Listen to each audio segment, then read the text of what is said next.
আসসালামু আলাইকুম বন্ধুরা, আজকে আরেকটা ভিডিও নিয়ে আসলাম। তো আজকে আমি বাসি ভাত দিয়ে একটা রেসিপি করব। তো তার জন্য এই যে কয়েকটা সিম কুচি কুচি করে কেটে নিয়েছি, একটা আলুও কেটে নিয়েছি, আর কয়েকটা টমেটো, একটা ডিম। তো এখন এই যে তেলের মধ্যে দিয়ে দিলাম কাঁচামরিচ, পেঁয়াজ, এগুলো একটুখানি লাড়াচাড়া করে তারপরে দিয়ে দিলাম আলু আর সিম দিয়ে একটুখানি নুন দিয়ে হলুদ দিয়ে আমি এটাকে ঢাকনা দিয়ে সিদ্ধ করে নিব। তো অল্পখানি সিদ্ধ করে নিয়ে তারপরে দিয়ে দিলাম টমেটো, আর এখন দিয়ে দেব ডিম। তো ডিমটা দিয়ে হয়েছে নাড়াচাড়া করে আমি এটাকে দিয়ে দিব এখন ভাত।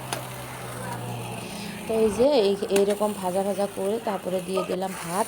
তো আমরা হয়েছে যখন রাত্রের বেলা অনেক ভাত থাকে, তো এগুলা আমরা খেতে চাই না। তো এগুলো হয়েছে নষ্ট হয়ে যায়।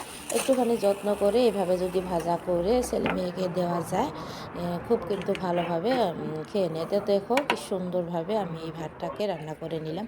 এখন মেয়েকে খেতে দিলাম, ও তো খেয়ে বললো খুব ভালো হয়েছে। আর আজকের ভিডিওটা কেমন